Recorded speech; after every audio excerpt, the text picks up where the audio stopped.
Bonsoir à toutes et à tous, bienvenue sur Télé Djibouti, il est 22 heures sur nos antennes.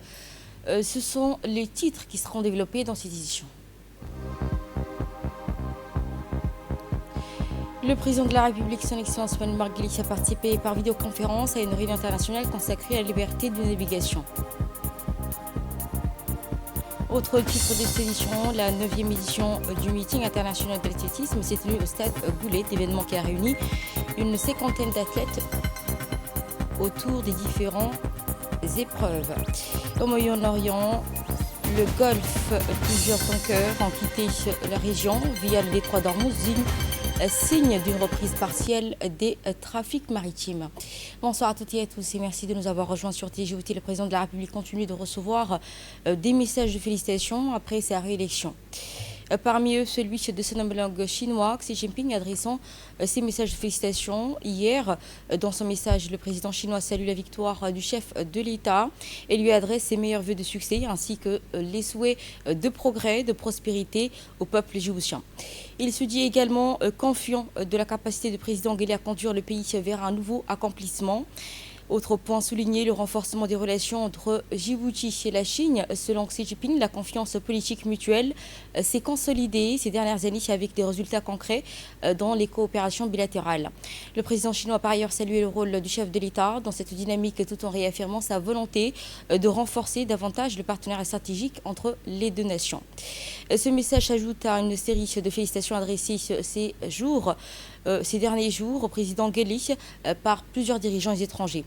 Les responsables d'organisations internationales ont également tenu à saluer cette réélection du président, dans le cas notamment du directeur général de l'UNESCO, Khalid El Enani, qui a adressé ainsi ses félicitations au chef de l'État tout en réaffirmant ainsi l'engagement de l'organisation aux côtés de Djibouti. C'était dans les titres, le président Guelleh réaffirme ainsi son attachement à la liberté de navigation maritime. Il s'est exprimé ce vendredi lors d'une réunion internationale tenue par vidéoconférence, une rencontre co-organisée à Paris par le président français Emmanuel Macron et le Premier ministre britannique. Une cinquantaine de chefs d'État et de gouvernement ayant pris part également. Cette conférence qui intervient dans un contexte international tendu, marqué notamment par les perturbations du trafic maritime dans le détroit d'Ormuz en lien avec la guerre en Iran. Mobiliser ainsi la communauté internationale afin de garantir la liberté de circulation des navires et soutenir les efforts en faveur d'un cessez-le-feu durable. Parmi les pistes évoquées, la mise en place d'un mécanisme international de sécurisation maritime à vocation dissuasive. Un dispositif qui pourrait à terme contribuer à la stabilisation durable de cette zone stratégique. Dans son intervention, le président Guelleh a salué cette initiative essentielle. Il a également rappelé que la liberté de navigation ne concerne pas uniquement le commerce, mais aussi la paix et la stabilité régionale. Le chef de l'État a également insisté sur la nécessité de garantir un passage libre et sécurisé dans toutes les circonstances. Enfin, il a salué l'importance stratégique du détroit d'Ormuz pour l'économie mondiale, appelant à une mobilisation collective pour préserver ainsi cette artère vitale. Dans l'actualité nationale cap dans la région d'Ali Sébilé, une grande mobilisation populaire marquée par la célébration de la réélection du chef de l'État. À Ali Sébilé, une soirée placée sous le signe de la reconnaissance et l'unité, sous la sous-direction de campagne organisée ainsi hier soir au stade Raré, une grande cérémonie de remerciement au d'honneur du président de la République, le président Guelleh, à la suite de sa réélection lors du scrutin du 10 avril 2026. L'événement a également permis de saluer l'engagement de l'ensemble des équipes de campagne fortement mobilisées tout au long de cette échéance électorale.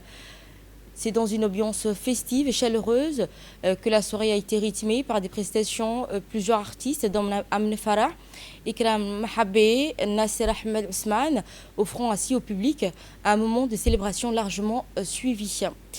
Plusieurs personnalités locales ont pris part à cette rencontre, notamment le directeur de campagne régionale d'Ali Sébilé, Mohamed Abdellah Chiroua, accompagné de son adjoint, Siri Douaberi Assoué, ainsi que les élus et responsables associatifs. Ainsi, dans des interventions différentes, les responsables ont exprimé leur gratitude envers les équipes de campagne pour leur travail, tout en se relayant les remerciements du chef de l'État à la population de la région, en particulier la communauté d'Hassan Diogue et de Benin Diogue. Ils ont également salué la mobilisation massive lors du scrutin, symbole d'un fort attachement aux valeurs démocratiques et à la stabilité du pays.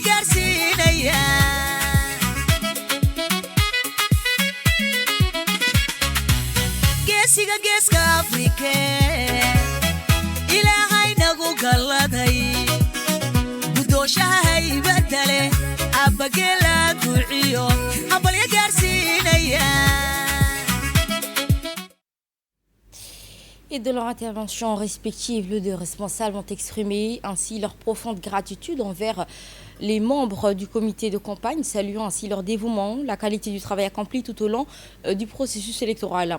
Ils ont également transmis les remerciements du chef de l'État à l'ensemble de la population d'Hassan Diogue et de Benin Diogue, ainsi qu'à l'Union des femmes Hassan Diogue et Benin Diogue, qui les ont félicités pour leur forte mobilisation et leur participation massive, illustrant ainsi leur attachement aux valeurs démocratiques et à la stabilité de la campagne. L'actualité nationale conduit à présent vers un rendez-vous important lié aux préparatifs du Hajj.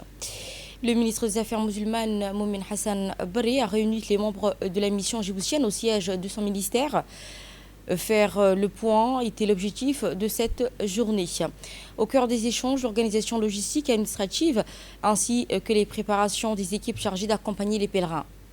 Les participants ont également examiné les mesures mises en place pour améliorer les conditions du séjour des fidèles.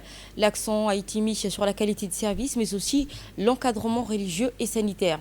Le ministre a de son côté donné plusieurs instructions. Il a appelé à renforcer la coordination entre les équipes et à intensifier les préparatifs sur le terrain et à veiller au strict respect des règles d'organisation.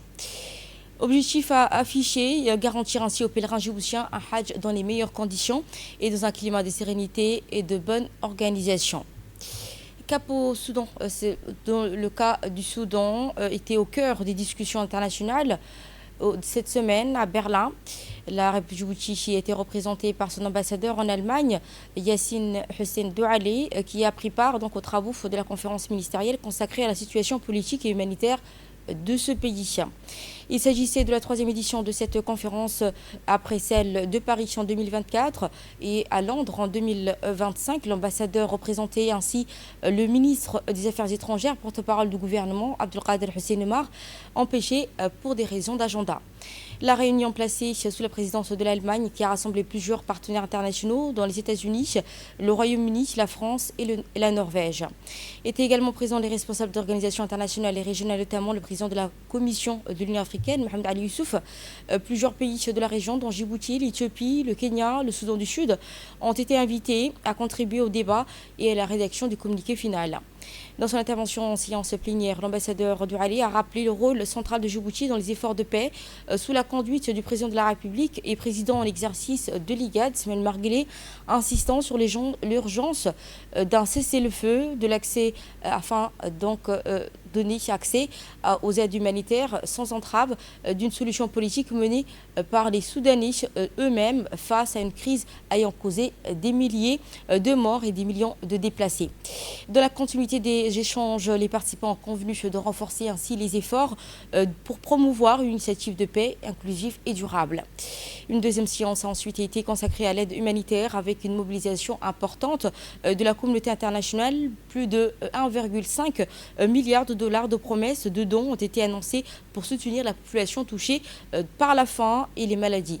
Et en marge de la conférence, l'ambassade de Djibouti à Berlin a également organisé une rencontre entre les ambassadeurs africains et le président de la Commission de l'Union africaine, renforçant ainsi une coordination diplomatique africaine sur ce dossier. Place au sport à présent avec un événement majeur organisé par Djibouti. La Fédération djiboutienne d'athlétisme a tenu hier la 9e édition du meeting international d'athlétisme au stade Hassan Goulet Aptidon. Cette compétition a réuni 50 athlètes venus de 15 pays africains et arabes, dont l'Éthiopie, le Kenya, le Sénégal, le Maroc, le Rwanda, le Qatar, mais encore le Bahreïn. Plusieurs personnalités ont assisté à l'événement, parmi lesquelles le président de la Fédération d'athlétisme, ainsi que des représentants des gardes-côtes et des institutions nationales et des collectivités locales. Le programme de cette 9e édition, des courses allant de 200 mètres à 10 000 mètres, ainsi que des épreuves de relais. Côté résultats, les athlètes djiboutiens ont particulièrement brillé. Ils ont dominé les courses de fond et de demi-fond, remportant notamment les épreuves de 800, 1500 et 5000 mètres, ainsi que 10 000 mètres chez les hommes comme chez les femmes. Les autres disciplines ont été remportées par des athlètes marocains, sénégalais, rwandais et éthiopiens. En relais, la police nationale décroche la première place, suivie de la garde-côte djiboutienne et de l'armée nationale.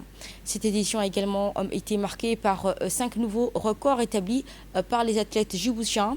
À l'issue de la compétition, le président de la fédération a salué ses performances, rappelant que ce meeting s'inscrit dans les préparations des prochaines compétitions internationales, notamment les championnats du monde. Il a également appelé le public à venir soutenir davantage les athlètes djiboutiens, soulignant que l'encouragement populaire joue un rôle essentiel dans les performances sportives. La République centrafricaine, spécialiste de 800 mètres, c'est fait un plaisir de participer à cette course meeting international de Djibouti.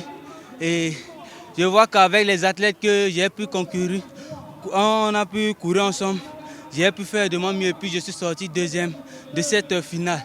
Je remercie la Fédération djiboutienne pour tous ses soutiens envers les athlètes. Merci beaucoup. Et sur ces propos, nous passons au mag de cette soirée dans cette édition. Focus sur le pilier central et de la stratégie de développement de Djibouti.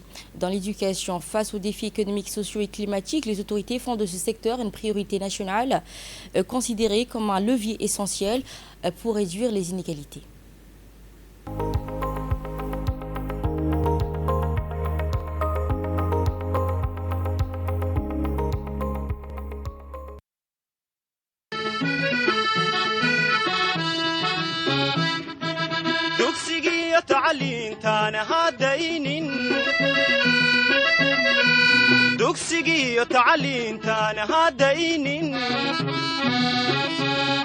Dans un contexte mondial marqué par des crises environnementales et sociales, la République de Djibouti se distingue par son engagement envers l'éducation comme pilier de résilience nationale. Le pays a ainsi développé un système éducatif résilient et tourné vers l'avenir, capable de résister aux crises et à répondre aux besoins d'une population jeune et dynamique. Cette résilience éducative reflète la vision et l'engagement du président de la République, son Excellence Ismaël Omar Guelleh, pour un système éducatif durable, inclusif et innovant. Considérant l'éducation comme un levier fondamental pour le développement socio-économique du pays et un outil crucial pour bâtir une société consciente, résiliente, le chef de l'État a prôné un accès équitable pour tous, où chaque enfant ou qui se doit avoir la possibilité de s'instruire et de s'épanouir. Cette approche vise à réduire les inégalités et à renforcer la cohésion sociale. C'est ainsi que le ministère de l'Éducation nationale et de la formation professionnelle, sous l'impulsion du président de la République, a mis en œuvre d'importantes réformes pour transformer le système éducatif djiboutien. Parmi ces réalisations, le MENFOP a développé des programmes garantissant un accès équitable à l'éducation pour répondre aux besoins de tous les enfants, aussi bien dans les milieux urbains que ruraux.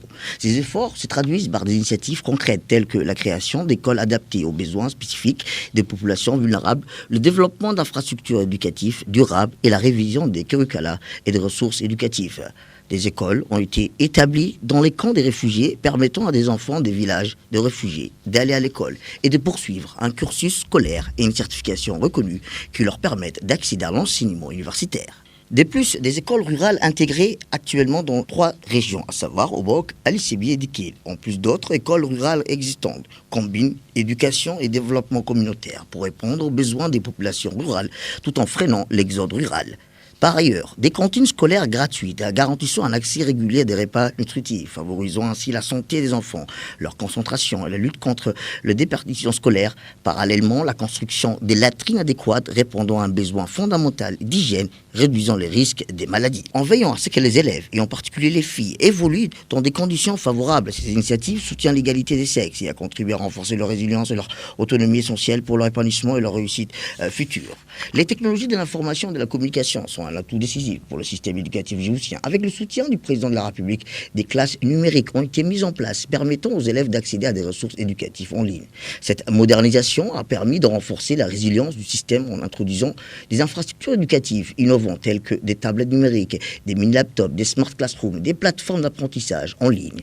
Ces efforts permettent de préparer les apprenants à mieux répondre aux défis futurs. Dans le volet des gestions, la réussite de ces réformes a été soutenue par le renforcement de la gouvernance du système éducatif, avec la création de nouvelles structures dédiées au pilotage des régions et au développement numérique et à l'évaluation nationale. Ces efforts permettent au pays de répondre aux besoins de sa jeunesse, tout en surmontant les défis environnementaux et régionaux. Par cet engagement, Djibouti prépare un avenir meilleur pour ses citoyens et a contribué à bâtir une Afrique résiliente et prospère. Ces innovations occupent une place importante dans la vision du président de la République dans le secteur éducatif. Cette vision encourage l'intégration de nouvelles technologies dans les enseignements d'apprentissage. Cela englobe la modernisation des infrastructures scolaires, la formation des enseignants aux nouvelles méthodes pédagogiques et le développement des programmes éducatifs adaptés aux besoins du marché du travail. Enfin, la vision présidentielle va au-delà de la transmission des connaissances. Elle s'attache à former les citoyens responsables, conscients à leurs devoirs. L'éducation est perçue comme un puissant levier pour promouvoir les valeurs civiques, renforcer la citoyenneté et bâtir une nation unie et prospère. La République de Djibouti se distingue par son engagement envers l'éducation comme pilier de résilience nationale, développement ainsi qu'un système éducatif innovant et inclusif.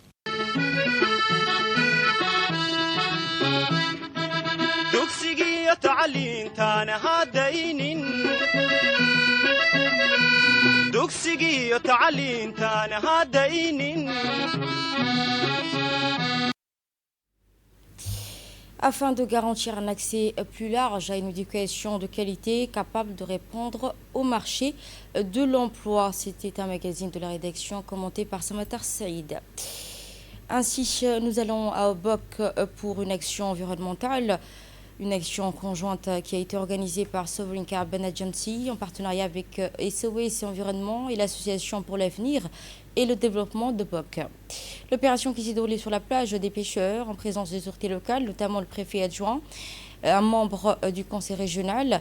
Cette initiative qui s'inscrit dans une démarche de protection de la biodiversité marine et de lutte contre la pollution plastique qui menace directement les écosystèmes côtiers et les activités de pêche. Très mobilisée, la population locale a largement participé à cette action citoyenne. Au total, plus de 3 tonnes de déchets plastiques ont été collectés sur le littoral avant d'être acheminés vers une unité de recyclage. Cette opération qui a été saluée par les habitants y voit ainsi une action concrète en faveur de la protection de l'environnement et de la sensibilisation afin de préserver l'environnement. Pour mener une opération de nettoyage dans la ville d'Obok, sur les plages de la ville. J'en profite aussi pour passer un petit message de sensibilisation. Voilà, c'est important de protéger notre environnement, de protéger nos plages. Le plastique est un danger environnemental mondial et il est très important d'y faire attention et si possible de réduire à la base les déchets plastiques pour éviter que ça arrive dans la mer et sur nos plages. Préserver la mer, c'est préserver notre avenir. Aujourd'hui, nous sommes à la plage d'Obok, une initiative lancée par Sovereign Carbon en partenariat avec SOS Environnement et Association ADO. Comme vous pouvez le constater, la préfecture d'Obok, aux côtés du conseil régional aussi, participe activement au ramassage de ces ordures. Et nous ne continuons pas à nous arrêter ici et nous comptons continuer à ramasser toujours ces sacs plastiques qui constituent, si vous voulez, une pollution. Donc j'aimerais dans ce cadre-là remercier tous ceux qui ont participé et en premier lieu bien sûr les initiateurs, mais également toute la population d'Obok qui aux côtés de nous ont aussi participé à cette initiative. Merci. Passons à l'actualité hors de nos frontières régionales. D'abord, en direction l'Afrique de l'Est, le gouvernement a annoncé un vaste programme de développement des infrastructures de recharge pour véhicules électriques. L'objectif étant d'installer plus de 2300 bornes de recharge dans les 10 prochaines années. Dans cette dynamique, les autorités ouvrent également le secteur aux investissements privés afin d'accélérer le déploiement. Autre mesure clé, l'obligation d'intégrer des bornes de recharge dans les nouveaux projets immobiliers. C'est une réforme qui marque un tournant important en faveur de l'électromobilité. Pour les autorités, cette stratégie vise à réduire la dépendance aux carburants fossiles et à limiter les émissions polluantes. Mais sur le terrain, le défi reste encore important. Les infrastructures actuelles demeurent insuffisantes, notamment dans les grandes villes, sur les axes routiers stratégiques. Dans ce contexte, Addis Abeba mise sur une coopération renforcée entre les secteurs publics et les investisseurs privés pour accompagner l'expansion rapide du marché des véhicules électriques. Et dans les sports, retour sur la finale des FIFA, série féminine 2026. La sélection kenyane s'est inclinée face à l'Australie avec le score de 2-0 dans la journée du 15 avril. Dès le début de la rencontre, les Australiennes, surnommées Matilda, se sont imposées avec leur rythme et leur maîtrise technique. Le Kenya a tenté de résister en bloc bas, en misant ainsi sur les contre-attaques et la solidité défensive. Mais face à un pressing constant, ont progressivement donc cédé sur le terrain. L'ouverture du score intervient logiquement pour l'Australie, récompensant sa domination. En seconde période, un deuxième but vient sceller définitivement cette rencontre. Malgré la défaite, le Kenya repart avec des enseignements positifs. Accalmie relative dans le golfe Persique et reprise ainsi progressive des trafics maritimes. Au deuxième jour de la trêve entre les États-Unis et l'Iran, plusieurs tankers ont quitté la zone du Golfe en empruntant ainsi le détroit d'Ormuz. Selon les données de suivi maritime de la plateforme Maritrafic, 8 navires ont franchi le détroit, parmi eux 4 transporteurs de gaz de pétrole liquéfié, ainsi que des navires chargés de produits pétroliers raffinés et de substances chimiques. Cette reprise des trafics intervient dans un contexte de détente diplomatique entre Washington et Téhéran. Sur le plan politique, le président américain Donald Trump a indiqué que les négociations avec l'Iran se poursuivent dans les prochains jours, évoquant ainsi des signaux positifs dans les discussions. Il a également annoncé une aide à la reconstruction du Liban, tout en réaffirmant que les États-Unis obtiendront du uranium enrichi iranien, soit dans le cadre d'un accord, soit dans d'autres moyens qu'il qualifie de coopératifs. De son côté, Téhéran annonce l'ouverture complète du détroit d'Ormuz à la navigation commerciale pendant la durée du cessez-le-feu. Le ministre iranien des Affaires étrangères a précisé que cette mesure s'inscrivait dans le cadre de la trêve en cours. Et c'est cette information que nous refermons ce journal. Merci à toutes et à tous de nous avoir suivis. Vous étiez sur Télé Djibouti avec le journal de l'information et avec une belle équipe de la régie.